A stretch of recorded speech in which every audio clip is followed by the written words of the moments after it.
কেন্দ্রীয় মন্দিরের আয়োজন সম্পর্কে বলতে হলে এটা বিশাল একটা আয়োজন।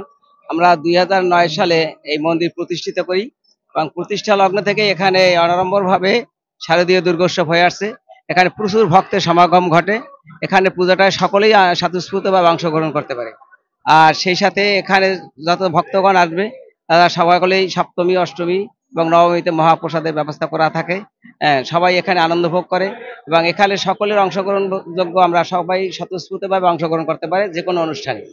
নিরাপত্তা সম্পর্কে প্রতিষ্ঠা লগ্ন থেকে এখন পর্যন্ত আমাদের মন্দিরে এখন পর্যন্ত কোনো অঘটন ঘটে নাই।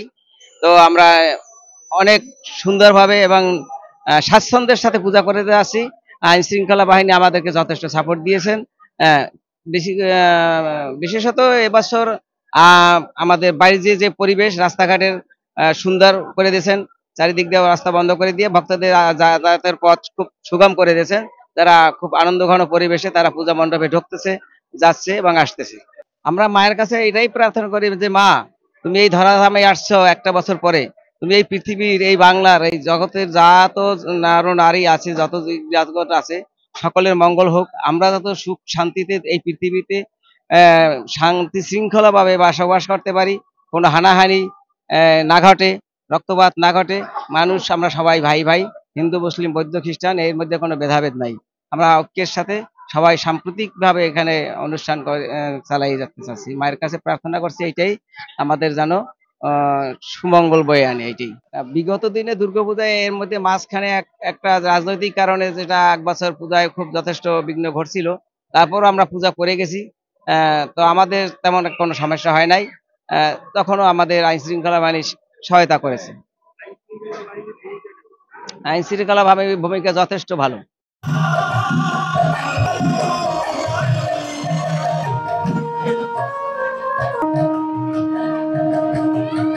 বাংলাদেশের সকল নাগরিক যেন রাষ্ট্রের সকল নাগরিক সেবা পাওয়ার ক্ষেত্রে কোনো ধরনের বৈষম্য না হয়, বাংলাদেশের মানুষের অধিকার এবং সকল কিছুর দায়িত্ব এবং সম্প্রীতির জন্য জাতীয় নাগরিক পার্টি কাজ করে যাচ্ছে।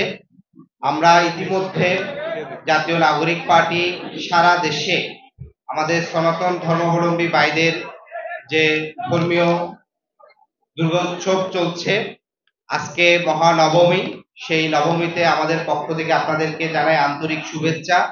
একই সাথে জাতীয় নাগরিক পার্টি সারা দেশের নেতা কর্মীদেরকে নির্দেশনা দেওয়া হয়েছে যেন সারা দেশে যেসব জায়গায় পূজা মণ্ডপ হয়েছে সেখানে আমাদের যতটুকু সামর্থ্য আছে সেই অনুযায়ী পাশে থাকা, শৃঙ্খলার জন্য কিংবা কোথাও সহযোগিতার ভূত দিয়ে পাশে থেকেছে। একই সাথে আমাদের কেন্দ্রীয় আহ্বায়ক জনাব নাহিদ ইসলাম এবং আক্তার হোসেন দেশের বাহিরে আছেন, কিন্তু আমাদের নাহিদ ইসলাম তিনিও আপনাদের কেন্দ্রীয় যে ঢাকেশ্বরী মন্দির সেখানে পরিদর্শন করেছেন। আমাদের যুব সংগঠন, শ্রমিক সংগঠন, সকল নেতৃবৃন্দ যার যার যে স্থানে আছে বিভিন্ন জেলা উপজেলা পর্যায়ে তারাও আপনাদের সাথে আপনাদের এই আনন্দে অংশগ্রহণ করেছে। আগামীর বাংলাদেশ হবে সকল নাগরিকের এবং সমান মর্যাদা এবং রাষ্ট্রের নাগরিক সেবা পাওয়ার ক্ষেত্রে রাষ্ট্র যেমন সকল নাগরিকের প্রতি সমান মর্যাদার দৃষ্টিভঙ্গি থেকে যেন থাকে, সেই চেষ্টা আমরা করব। একই সাথে আমরা বাংলাদেশের ধর্ম বর্ণ নির্বিশেষে সবাই যেন পেশাগত যাতে সবার নিরাপত্তা নিশ্চিত হয়, সকল নাগরিক যেন নির্বিঘ্নে তাদের জীবন জীবিকা, তাদের বাক স্বাধীনতা, তাদের সকল কিছুর যেন স্বাধীনভাবে পালন করতে পারে, সেই জায়গা থেকে জাতীয় নাগরিক পার্টি কাজ করে যাবে। আপনাদের কাছে আমরা সবাই আশীর্বাদ চাচ্ছি, একই সাথে শুভেচ্ছা জানাচ্ছি। অসংখ্য অসংখ্য ধন্যবাদ। আপনারা যারা মঞ্চে আছেন তারা সকলেই আমরা আশা করি এবং আমরা আশীর্বাদ করি যাতে আপনারা আমাদেরকে সবাই যা উপহার দিয়েছেন তার চেয়ে আরো অনেক বেশি কিছু আরো উপহার দিবেন। এবং আপনাদের মাধ্যমে আমরা শুধু একটা কথাই সবাইকে জানাতে চাই, আমি আমার পুজোর প্রথম দিন থেকে শেষ দিন পর্যন্ত একটা কথাই বলবো যে আমরা যাতে আপনারা যারা আসছেন আমাদেরকে শুভেচ্ছা জানাতে, আমরা সংখ্যালঘু হিসেবে যাতে আপনাদের দেশে এই বাংলাদেশে আমরা না বাঁচতে পারি, আমরা বাংলাদেশি হয়ে আপনাদের সাথে কাঁধে কাঁধ মিশিয়ে যাতে বাঁচতে পারি। আপনারা সবসময় খেয়াল রাখবেন এবং আমরা আপনাদের সাথে আছি। সাথে থাকবো এবং 24 আপনাদের সাথে ছিলাম। আর মনে করি যে আপনারা ভবিষ্যতে আরো ভালো কিছু করবেন এবং ভালো কিছুর সাথে আমরা সবসময় আপনাদের সাথে থাকবো। আপনাদেরকে শুভকামনা রইল।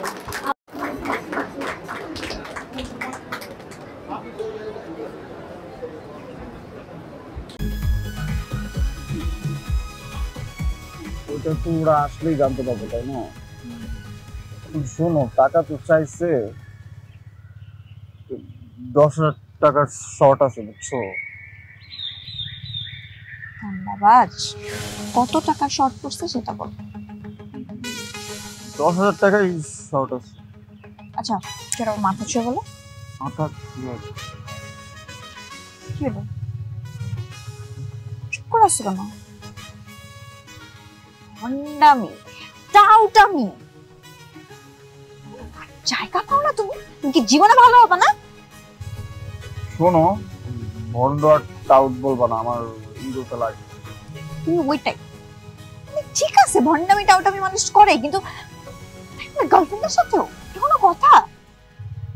দেখো মিমি, আমি আগের থেকে অনেক লক্ষ্য হয়ে গেছি, ভালো হয়ে গেছি। পুরোপুরি হইতে পারি নাই, অর্ধেক ভালো তো 50% ভালো হয়ে গেছে। আগে যদি হইতো আমি তোমার থেকে 20,000 টাকা চাইতাম। এই চুপ। সালমান, 10,000। ঠিকভাবে বলো, কত টাকা শর্ট পড়ছে? 5,000 টাকা লাগবে।